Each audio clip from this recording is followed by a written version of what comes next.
Welcome to The Middle. I'm Jeremy Hobson, along with our house DJ, Tolliver. And Tolliver, I'm going to start off by just coming clean about one thing as we go to air. We are actually a bit short of 100 days of Trump's presidency, but we were going to do this show a bit later, but it is actually quite hard to book guests. Yeah, it's not your fault, man. We got to take our guests where we can get them. Exactly. So we apologize to the 100-day purists who don't think it's fair to assess a presidency before you get to that exact number. We are going to do this show anyway. Okay, and to be fair, a lot of our listeners may feel more than 100 years old after what they've been watching with the stock market this week, man, just in this last week with the tariffs.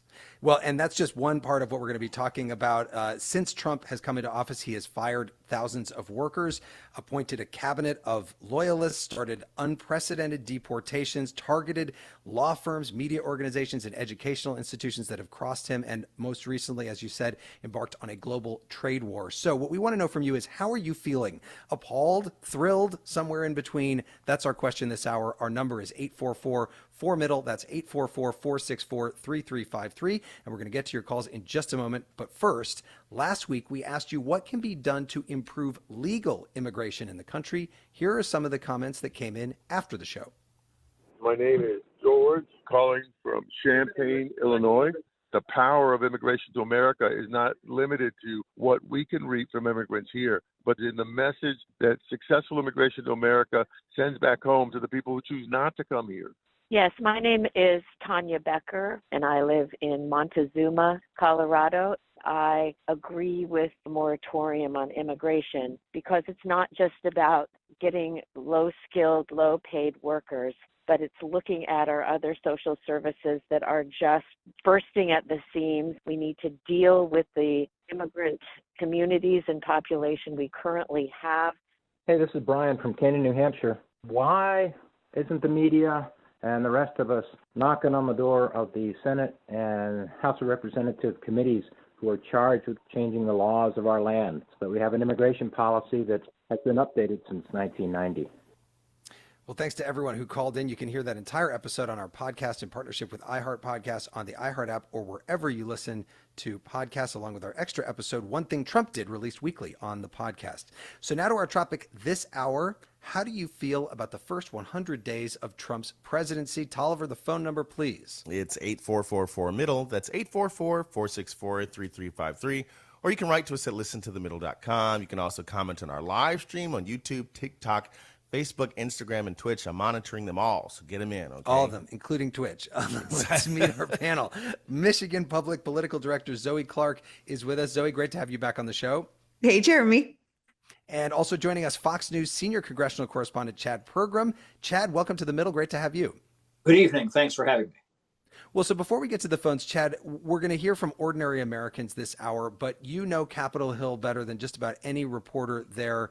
How is Trump's presidency playing out among lawmakers in both parties so far on Capitol Hill? Well, it's a little bit similar to what we saw during the first Trump presidency, where there's a lot of reaction, from those of us in the press corps covering it. He will do something, he will sign an executive order, he'll send out something on Truth Social, and there's reaction to that. So that's very similar. The one thing we've not seen as much, and we saw this a lot in the first term, is you had members on the Republican side of the aisle always saying, I don't read the tweets or whatever. We learned that that's kind of how he governs. He governs by sending out these types of messages. And you have a Republican Party right now that is much more aligned with him than was the case in 2017. So they're much more, simpatico there. I think that people are still reacting in that sense. I think a good example of this over the past week was the, toing and froing with the tariffs. You had Republicans generally standing behind him and saying, I thought it was interesting to listen to John Thune. He's the majority leader, represents South Dakota, a lot of agriculture there, absolutely. And he was like, well, he would give these lines about, well, if it's targeted, if these are things toward particular industries. Other Republicans would say, we should, be patient, urge patience for a while there. That was a pretty solid message we were hearing from most. But you had some others like Don Bacon, a Republican from Omaha, one of the swingiest districts in the country. He's a Republican who represents Omaha. And he said, look, that's a problem here. You had other people interjecting that they said maybe, Congress should have a role in this. If you look at the Constitution and you look at the emergency provision that he was using, it does say that there should be this consultation with Congress. Buried yesterday in this procedural rule, as it's called, that comes to the House floor. This was to get the framework for the so-called big beautiful bill that they passed today in the House of Representatives. Buried in that was a provision which turned off the authority of the House of Representatives to interfere with the tariffs until, in one case, September 30th, and another till the rest of the year. And there were some people who were quite upset with that, and that's why, Mike Turner, Republican of Ohio, he voted against the rule. But Mike Johnson, the Speaker of the House, definitely on the page of let's let President Trump do what he wants to do with the tariffs so far, and he's the one with the most power there. Zoe Clark, what about in the key swing state of Michigan, a state that, by the way, has voted for the winner of the presidential election every time since 2008? What are you hearing from people right now? I mean, first of all, let's just sort of set the table that, like you said, we are doing this about the first 100 days. But what's sort of the joke? Like the first week felt like 100 days. The first day felt like 100 years that we've all lived through. We have often talked about just sort of the news cycle. And so Michiganders, folks across the country are dealing with that. But if we're talking about this microcosm, this past week of, again, what feels like the past 100 years, here in Michigan, more than 250,000 jobs are directly tied to the auto industry. Some $50 billion goes directly between Michigan and Canada, our trading partners. It's often said that when America catches a cold, Michigan catches the flu when we're talking about the economy. And so over the past couple weeks now, we're seeing just fear. We're also seeing some excitement and some really strange bedfellows. I mean, you had the president of the UAW coming out and basically saying, tariffs, they're not all that bad, right? In fact, if anything, saying that he sort of endorses this idea. And this is how Donald Trump won in 2016, and it's how he won a few months ago, which is in this Rust Belt area of Pennsylvania, Ohio, Michigan, Wisconsin, places that have been hit because of previous trade agreements. And we'll talk a lot about that. But so what we're seeing right now in Michigan, which is a microcosm of the country, it's why we're swingiest of swing states, a lot of interest right now over the past week, particularly vis-a-vis the economy. Okay, well, let's get a Michigander into this conversation. Another one into yes, this conversation. Please. Luke is in Portland, Michigan. Luke, go ahead. What do you think of the first 100 days of Trump?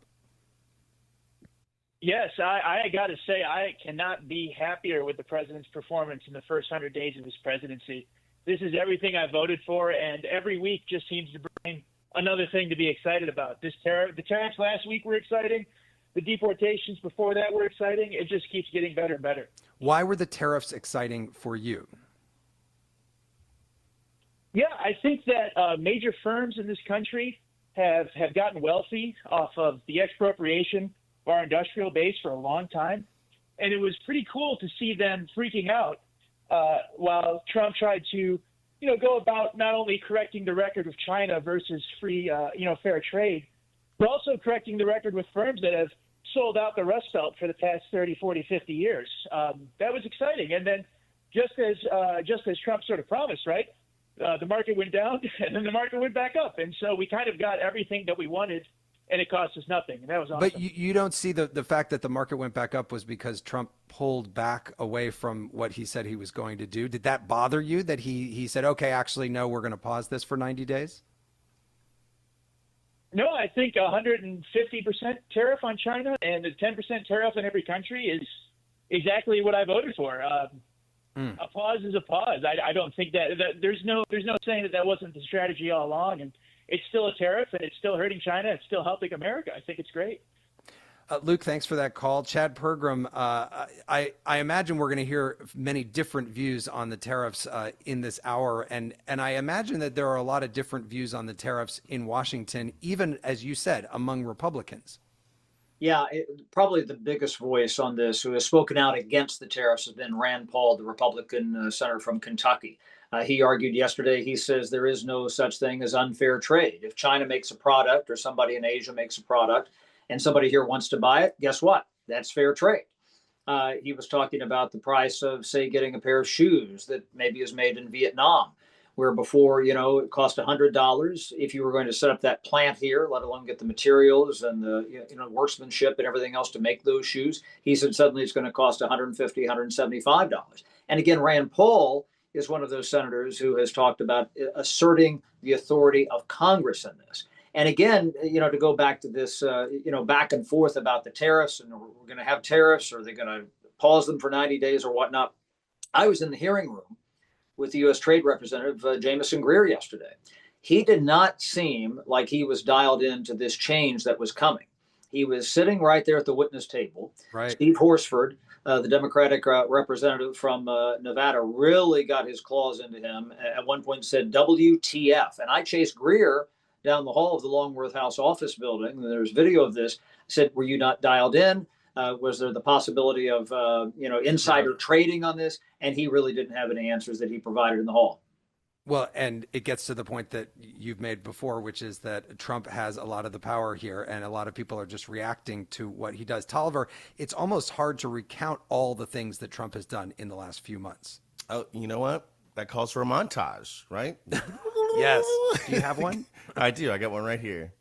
Your state is going to control your children's education. We're moving it out of Washington. I don't know. I think I'm not allowed to run again. I'm not sure. Am I allowed to run again? We're going to be changing the name of the Gulf of Mexico to the Gulf of America. The U.S. will take over the Gaza Strip, and we will do a job with it, too. We'll own it. We have to have Greenland. It will henceforth be the official policy of the United States government that there are only two genders, male and female. That reminds me, Tolliver, we need to do a show about Greenland. But what are we listening to here? This is Stevie Wonder with 16 Tons, which is a song about a struggling coal miner. There's some commonality here. See, while President Trump loves tariffs, Stevie Wonder loves to riff. Oh, man. Stinker. More of your calls coming up on The Middle. This is The Middle. I'm Jeremy Hobson. If you're just tuning in, The Middle is a national call-in show. We are focused on elevating voices from the middle, geographically, politically, philosophically, or maybe you just want to meet in the middle. This hour, we're asking you how you feel about Trump's first 100 days. Tolliver, what is the number to call in? It's 8444-MIDDLE. That's 844-464-3353. You can also write to us at listentothemiddle.com or on all social media. I'm joined by Fox News senior congressional correspondent Chad Pergram and Michigan Public Political Director Zoe Clark, and the phone lines are lit up. So let's get to another caller. Jill in Kennesaw, Georgia is with us. Hi, Jill. Go ahead with your thoughts. Oh, hi, Jeremy. My thoughts are that I'm actually very horrified over what's happened. I think there's no strategy. I think it's chaotic, purposely chaotic, and actually very frightening and embarrassing as a U.S. citizen. I'm horrified. What is the thing that horrifies you the most? We just heard all of those different snippets of different things Trump has done since he became president again. What gets you the most? Well, I mean, there's just a ton of things, but the tariffs is crazy. The firing of federal workers with no thought and no strategy is scary. I live in Atlanta. The CDC and the firing of 35% of the staff. I mean, I can go on and on. Taking over Greenland. I mean, there's just nothing that makes me feel good. Yeah. Jill, thank you for that call. Chad Pergram, the firing of federal workers, it's sort of been drip, drip, drip, but then you hear there's thousands in this organization, thousands in that organization. Do you have a sense of the overall of what's been happening with the firing of federal workers? Well, the one thing that Congress is talking about is that, you have to codify some of these changes. If you're going to cut all these jobs, if you're going to cut all this money for these departments, that has to be codified.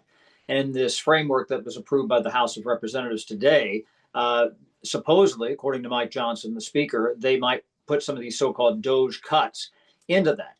I can tell you from somebody who lives in the Washington, D.C. area, there's a lot of people who, I talk to who are friends or neighbors. Some people saying, should I go? Should I take the buyout? DOGE was in my department last week, so to speak. We think we came out unscathed. That conversation is something that's being heard consistently in and around Washington. And, the Washington economy was always kind of thought to be insulated from these other types of shocks that you might have in, say, Michigan or other parts of the Midwest. As you talked about the so-called Rust Belt there. It wasn't the case in Washington. That might be changing now if they eliminate all these jobs in Washington and kind of diversify where the federal government is. What about in Michigan, Zoe Clark? Are you seeing effects of the job cuts that have been happening with federal workers? Yeah, I mean, let's just first again, as I feel like I'm the one that's like, let's set the table. So let's keep setting the table. Which is of course so much of this still is in courts, right? So as we watch all of this back and forth, it's lawsuits that have been brought. So right now, when we're talking about sort of federal courts, it's sort of like which jobs and where. But I can tell you here in the state of Michigan, we have a lot of national forests, right? And so we have federal workers. And so there's a lot of talk about what is this actually going to look like in the summer tourism season, right? When literally folks whose jobs it is to keep trails open can't. I mean, Michigan, aside from manufacturing, the state that put the world on the wheels, is the first of the economy, manufacturing. Second, is agriculture, right? We also have offices, EPA offices, where there are federal workers that have been laid off, at least right now, as again, it goes through the courts. And so, I mean, much like any other state, you're seeing it happen in all of these different facets. And it feels like there's always someone that knows someone, right? Or family member, a cousin or something like that. And that's continuing to spread. Well, the federal government is the largest employer in the country, so people are going to know people, especially as these cuts continue. Let's go to Claudia, who's in Pittsburgh, Pennsylvania. Hi, Claudia. What do you think of the first 100 days of Trump?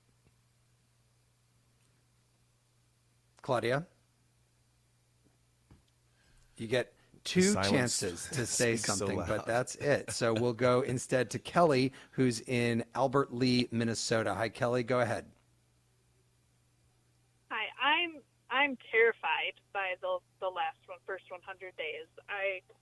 It seems like forever, and it seems like it was just a minute ago, and yet so much damage has been done in that amount of time, and there's so much uncertainty and chaos. What are you thinking of specifically, Kelly? What troubles you the most? He's destroying our standing in the world, attacking our allies. I feel like it's almost a dictatorship. There's no checks or balances. Republicans, nobody's holding Trump and Musk in check. They are just kind of running rampant, and almost as if they're intentionally trying to sabotage the government and our democracy. Kelly, thank you for that call. Chad Pergram, take that one on, and just either your response, your reaction to it, to hearing that. Are you hearing that on Capitol Hill? But also the change in foreign policy that's happened. There's been a lot so far. Yeah, and that's where some members, certainly on the Democratic side of the aisle, they've said, look, we're destroying certain relationships with allies. When you talk about the intelligence community and how this trust is built to share information, that's a big one right there. When you start having these talks and calling Canada the 51st state and calling the prime minister governor, and things, some members of Congress have said, that's below the president of the United States to be talking like that. And it seems to have hardened, the resolve of the Canadians, at least in that case. I'll bring this back to trade. People have said, with the tariffs and what's been going on over the past 2 weeks, they criticized Canada and said, they're really putting the screws to us on this. But it was President Trump back during 2020 who negotiated, the USMCA, the United States Mexico-Canada agreement, which was to replace NAFTA. He did that alongside Nancy Pelosi, who was always kind of looking askance at NAFTA. And somebody said, well, what country would agree to another trade pact with the United States? There's no trust there. And that's going to take years to build back, frankly. Well, and in terms of Canada, Zoe Clark, Detroit is right across the bridge from Ontario and Windsor, and you are probably seeing firsthand not just boycotts of U.S. goods, but I think there's been a 70% drop in Canadian tourists coming over the border. How has the Trump move on Canada and all the things he's done with Canada affected things where you are? Yeah, things aren't great. It's like, the relationship, it's complicated. Folks are angry at the United States. They are disappointed. We're already seeing signs, right? Buy Canadian, not selling this, not selling that from America. We are much closer to Windsor. I mean, this is what people do. They go across the bridge, they come back. There's frustration. There was, hockey games, right? And booing. I mean, of course, it's a hockey game. Folks are going to boo, but people standing when the Canadian, national anthem is being played. Americans standing. No, sorry, Canadians standing Oh, and just Americans Canadians booing. standing. And Exactly. booing. Oh, boy. Yeah. Right. Yeah. It's been fascinating to see. And as Chad was talking about, these long-term relationships. So that's for Michigan and Canada.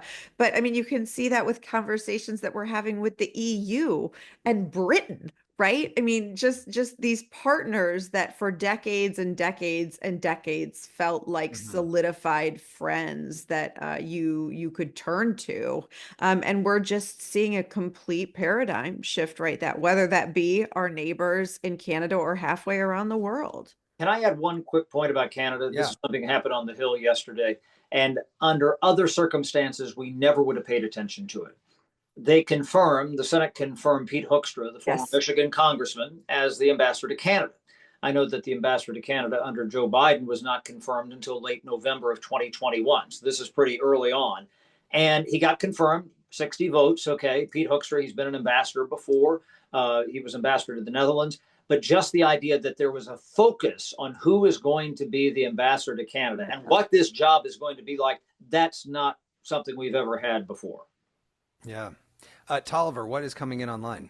Yeah, Thomas in St. Paul, Minnesota says, I have no trust in the current administration. We have foreign policy by extortion, and the wild fluctuations in the stock market due to the contradictory tariff announcements is creating a perfect storm for insider trading. Christine in Elkhart, Indiana says, Trump's first 100 days is deja vu, PTSD rolled together. I worry about my investments, my democracy, and the worldwide body of politics being decimated, and this one might be my favorite. Mark says, I don't know what I'm more scared of, the first 100 days of Trump or the potential first 100 days of J.D. Vance. Man, I can tell you, J.D. Vance is taking on the chin online. I don't know if you've been seeing this. The memes. Yes, there's a lot of memes of J.D. Vance. Let's go to Scotty, who's in Augusta, Georgia. Hi, Scotty. Welcome to The Middle. What are your thoughts on the first 100 days of Trump?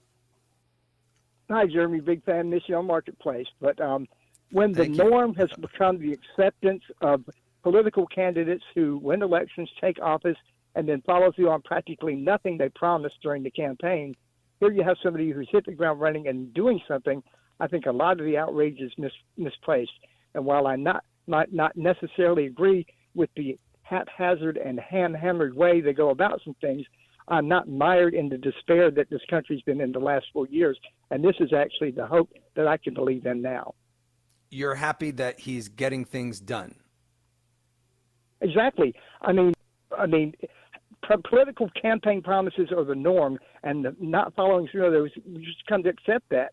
And I think that's where the outrage should be, not on somebody who's doing something. You might not agree with what he's doing or how he's doing, but at least he's doing something, which I said the previous 4 years, tell me what the standout achievements of that administration was. And looking forward to another 4 years of that, no thank you. I at least have some hope now. This is the hope I can believe in now. Are you worried at all, Scotty, just about the economy right now with all these blanket across-the-board tariffs to friends and foes alike? Of course. I am in the gig economy, so the less people spend, the less I'm going to make. I'm trying to pay my bills. So, yes, in the short term, I think we're going to have to feel the pain. This country has flailed in so many areas for so many years that something has to be done or it's only going to get worse. And that is actually worse to me than the short-term pain that we might be feeling now. Scotty, thank you for calling in and bringing me back to Marketplace. That was a long time ago. Chad Pergram, just on the issue of getting things done, there are a lot of Democrats right now and independents too, according to the polls, who are looking and saying, well, I don't necessarily want these things to be the things that are getting done, and I'm worried about the pace of what's getting done. But I'm sure there are a lot of Republicans in Congress who are very happy that things are changing at the speed with which they are. Well, they're certainly seeing them from the administration standpoint. And the reason the Republicans in Congress are happy to see the things happening at the White House or throughout the administration is because Congress for decades now has continually ceded the legislative authority the Article 1 authority in the Constitution to the executive branch. In fact, it was Josh Hawley, the Republican senator from Missouri yesterday, who said, the reason that President Trump has taken the bull by the horns on tariffs and trade is because Congress didn't mess with this for a while. It was too hot a potato. He said, guess what? President Trump is willing to deal with that. So I think that ceding of power is something that's been going on for a long time. I think it's something that makes the job easier for Republicans, which is why this struggle just to get this framework through, the Senate to some degree, the House is really going to be the problem. And then getting these two together is just a monster task, because that's actually Congress having to do something, especially in the House with these narrow margins. So as long as they can serve mostly on the Republican side of the aisle as cheerleaders and support for the administration and let him do the dirty work, the Republican side of the aisle in Congress is okay with that. Bill is calling from Chicago. Bill, welcome to The Middle. Go ahead with your thoughts about the first 100 days of Trump. Hi. I would say that I am horrified and afraid. There is a lot of talk about tariffs this evening, but that's not the first thing on my mind. The first concern on my mind is the erosion of civil rights and the weaponizing of the government against protest, which is like banana republic level stuff. And also the dismantling of the federal government, so willy-nilly. I actually am someone who believes that the government, even though it is a clumsy and mysterious machine, does actually keep us safe and healthy and keep the economy stable. And I no longer feel like it can do that. And we saw the news, Bill, you're in Chicago, Northwestern University, one of the latest targets of Trump in terms of halting funding because of policies that he doesn't like at the university. Yeah, that's Heritage Foundation stuff. Of course, that's the people around him. With the Heritage Foundation has had it out for universities, and it's not because they're anti-Semitic or it's just because they're liberal. They're viewed as liberal places. So that's all like a fig leaf. This has really been a chance for the Heritage Foundation people around him to dig their claws into public universities across the country and private universities as well. Yeah. It's bad. It's bad, but and people don't really understand the mechanics of what's going on there. Yeah, Bill, thank you very much for that call. Zoe Clark, you're coming to us from the home of the University of Michigan. Is there concern there about what he's talking about, the weaponization, in Bill's view, of the government of the Trump administration going after institutions, including law firms and universities? Yes, absolutely. And we should say, this idea of sort of taking bites out of institutions has gone back for a decade now with this president, whether it's the institutions of sort of science and academia, whether it's the institutions of journalism, for example. Right, yeah. But to your point, yes, the University of Michigan is seeing huge cuts, particularly when we're talking about any NIH grants and dollars that go to medical research, for example. And so the university and academics throughout the state and throughout the country, right, or whether you're talking about the University of Michigan or whether you're talking about Columbia, right, are trying to figure out what you do and how far you are willing to sort of succumb. I can tell you that the University of Michigan, within just the past few weeks, has put out a statement that they are closing all DEI offices. Folks are already leaving the university in some higher up positions who are overseeing those offices because of just pure anger that they feel like the university is capitulating.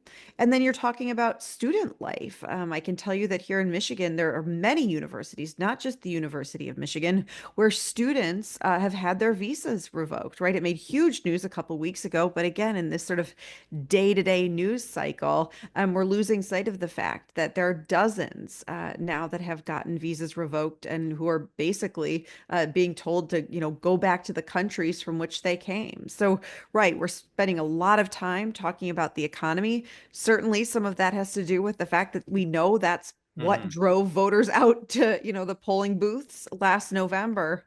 Right. But we are seeing a lot having to do with the day-to-day life that the caller was just talking about, that he's concerned about.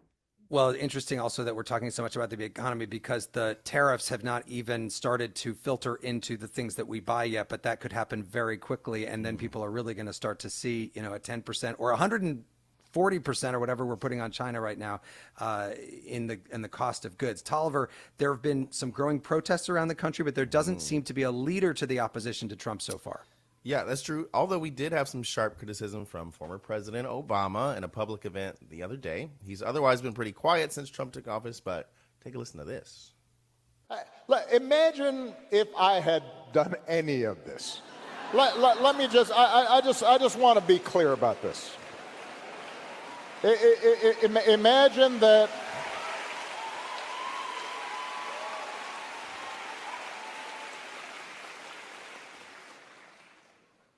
Imagine if I had pulled Fox News' credentials from the White House press corps.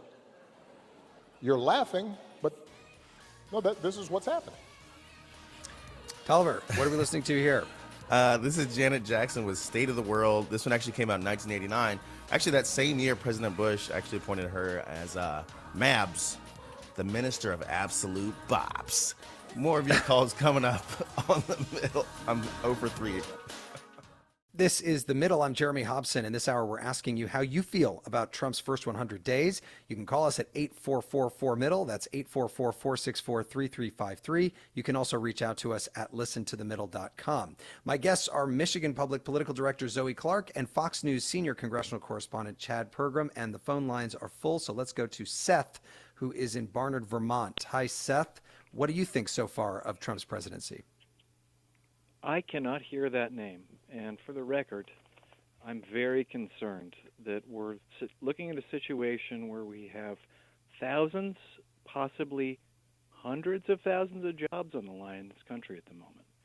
And we're looking at a situation where the National Endowment for the Humanities, our museums and libraries have been cut from funding.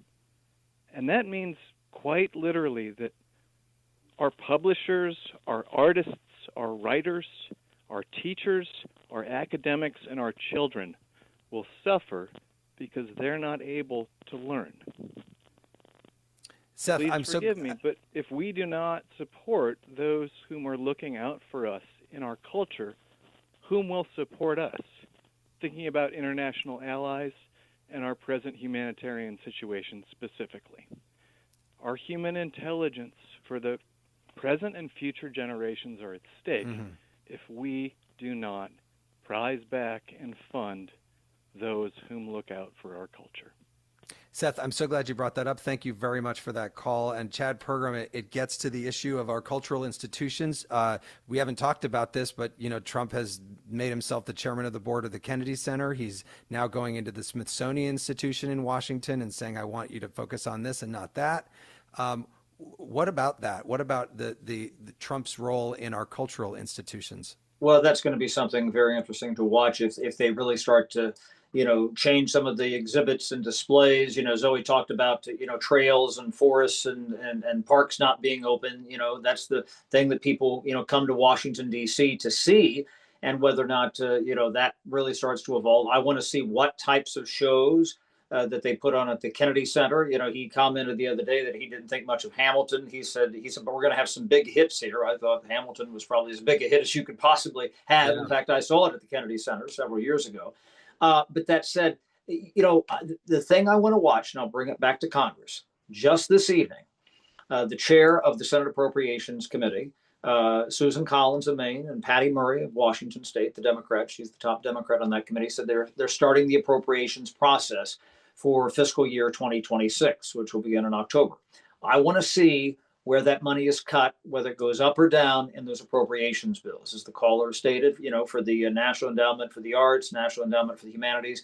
And you could see them trying to zero things out in the House of Representatives. That's not new. They've done that type of thing, even public broadcasting. That's something that goes back to the Newt Gingrich days in the mid-1990s.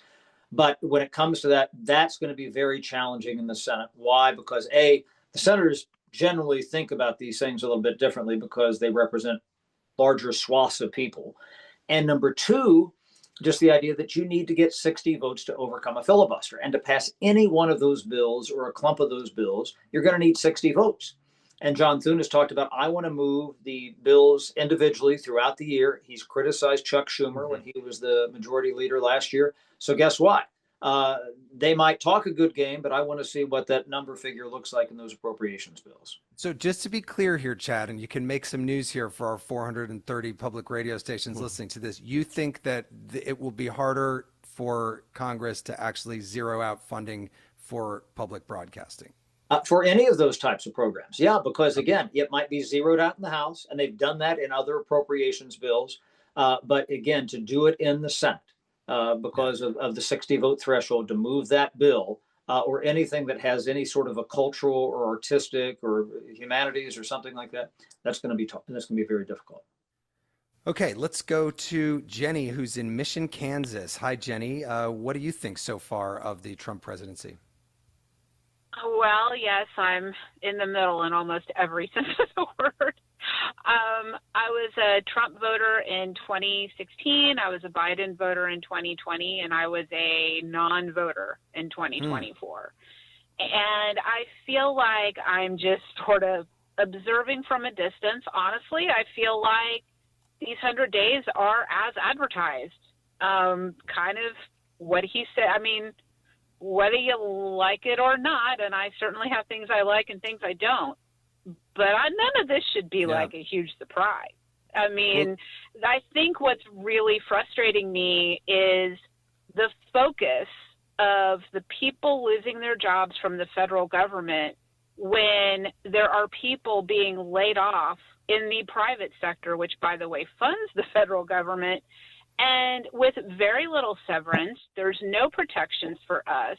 My company had layoffs the very week these started with the federal government, and we were all looking at each other like, wait, they're getting how many months of severance? I mean, I just feel like there's so little recognition in the media of the private sector, those of us working not government jobs. And I'm kind of really sick of seeing just this idea that these jobs are somehow, that they're supposed to be protected when the rest of us are the ones footing the bill for them. So I may not really like the ham-handed way. I think somebody used that before. It's very ham-handed.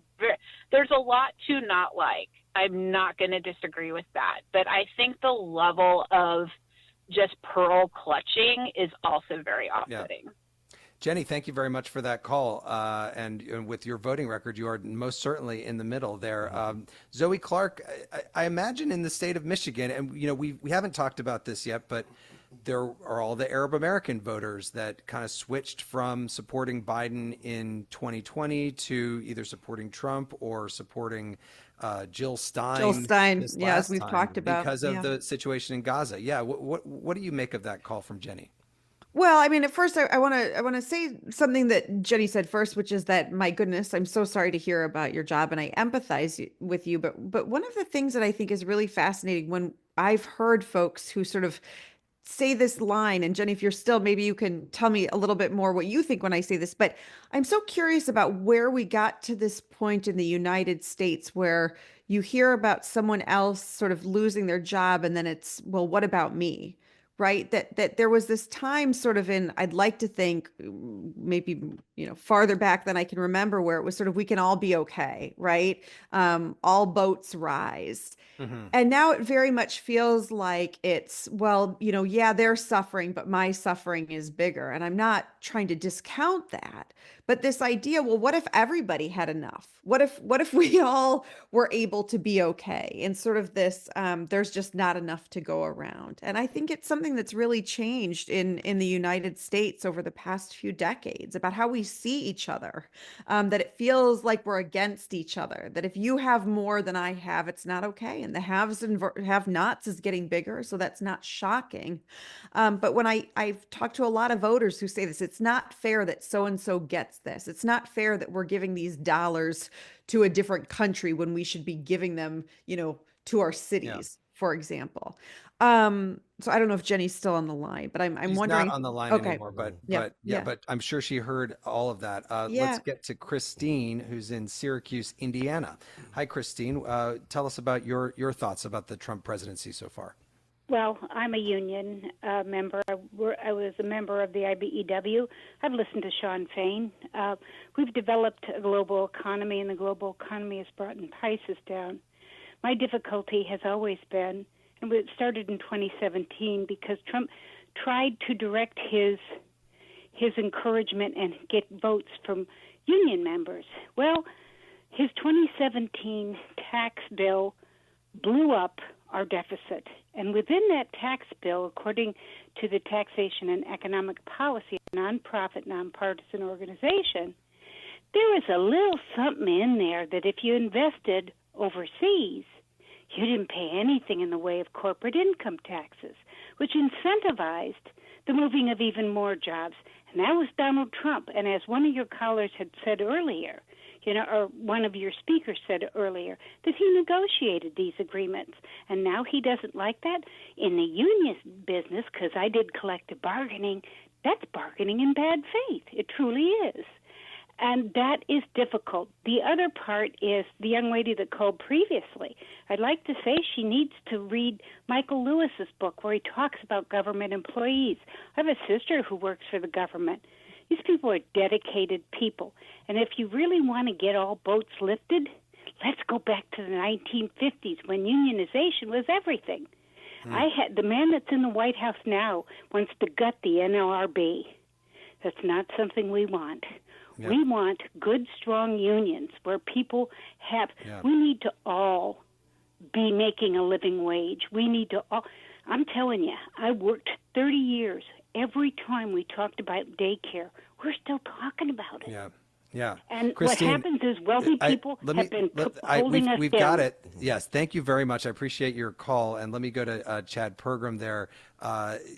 She brings up the issue of the tax cuts, the corporate taxes. And it is interesting that one thing it seems like those in power right now in Washington can agree on is that they want more tax cuts. They want to extend the Trump tax cuts from 2017. Do you think that they'll be able to do that given the repercussions for the deficit? You hear me say this all the time. It's about the math. One of the things I honed into today on that vote that they passed at 216-214. So in other words, had they flipped one vote, they have a tie, the thing goes down. At the end of the vote, we had heard all this clamoring of all the House conservatives, the Freedom Caucus members, all this wasn't going to cut enough money. There was a caucus on the floor with Mike Johnson and these moderate New York Republicans, Mike Lawler from just outside the city, Nicole Maliotakis, who represents Staten Island and a little bit of Brooklyn. They are very concerned about these cuts. They are moderates, and they are interested in what's called SALT, the reduction for state, in high tax states, SALT as it's called. And the idea that if you don't put SALT into the bill here, then you're going to have, more potential for deficits, you see, because you have that tax revenue coming in. And so they want their assurances.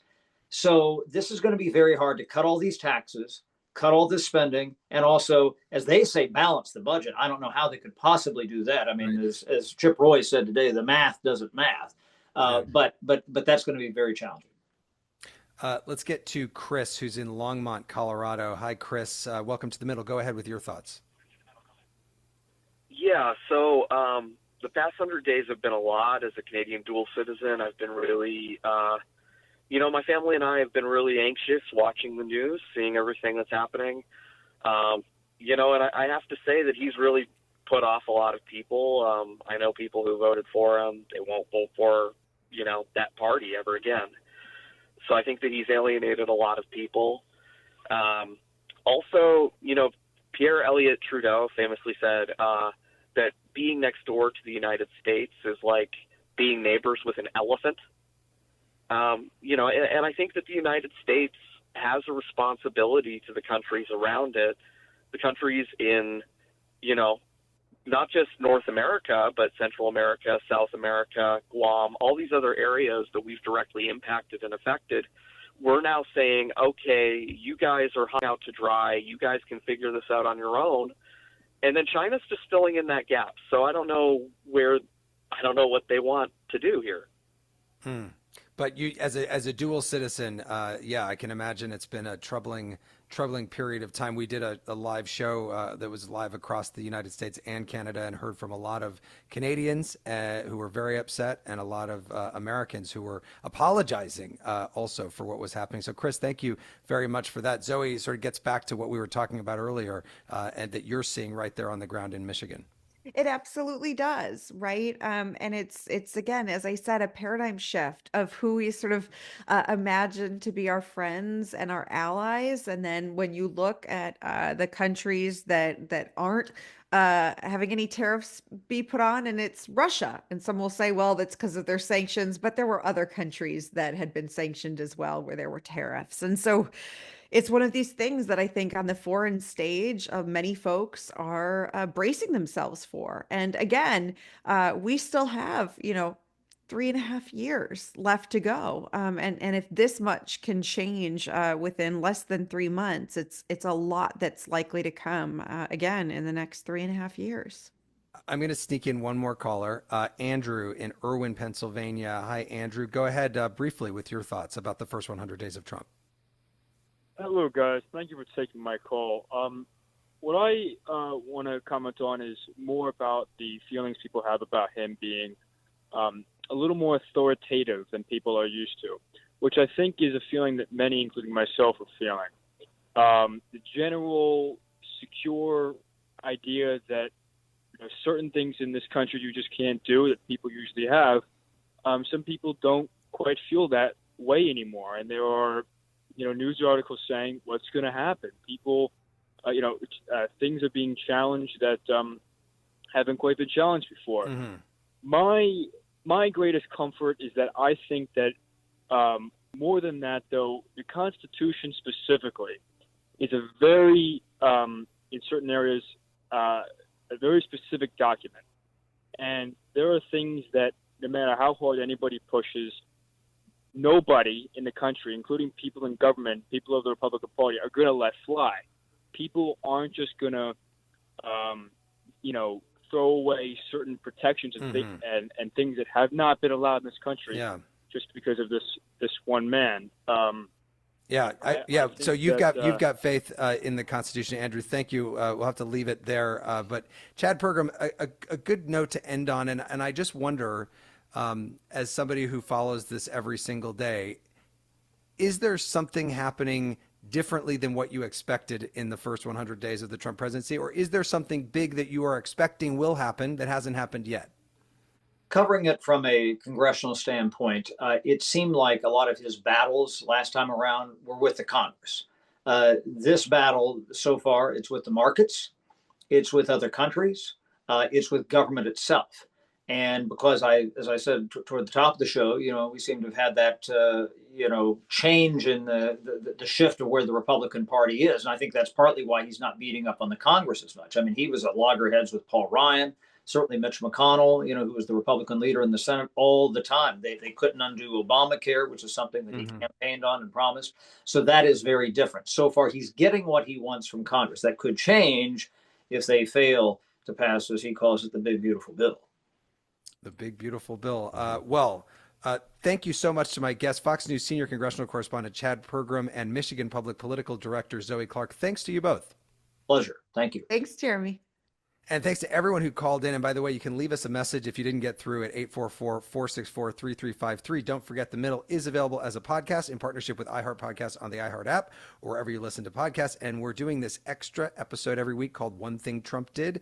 And coming up next week, it's going to be about Trump's designation of drug cartels as terrorist organizations. And next week, right back here, we are taking your questions on the economy with former Treasury Secretary Larry Summers. Oh, wow. You can also, as always, call in at 844-4MIDDLE. That's 844-464-3353. You can also reach out and listen to themiddle.com, or you can also sign up for our free weekly newsletter, buy a T-shirt, and find a new section called Tolliver's Tidbits, okay? Is a great section, some of your new music that you're listening to. The Middle is brought to you by Long Nook Media, distributed by Illinois Public Media in Urbana, Illinois, and produced by Harrison Patino, Danny Alexander, Sam Burmistad, John Barth, Annika Deschler, and Brandon Kondritz. Our technical director is Jason Croft. Thanks to our satellite radio listeners, our podcast audience, and the more than 420 public radio stations that are making it possible for people across the country to listen to The Middle. I'm Jeremy Hobson, and I'll talk to you next week.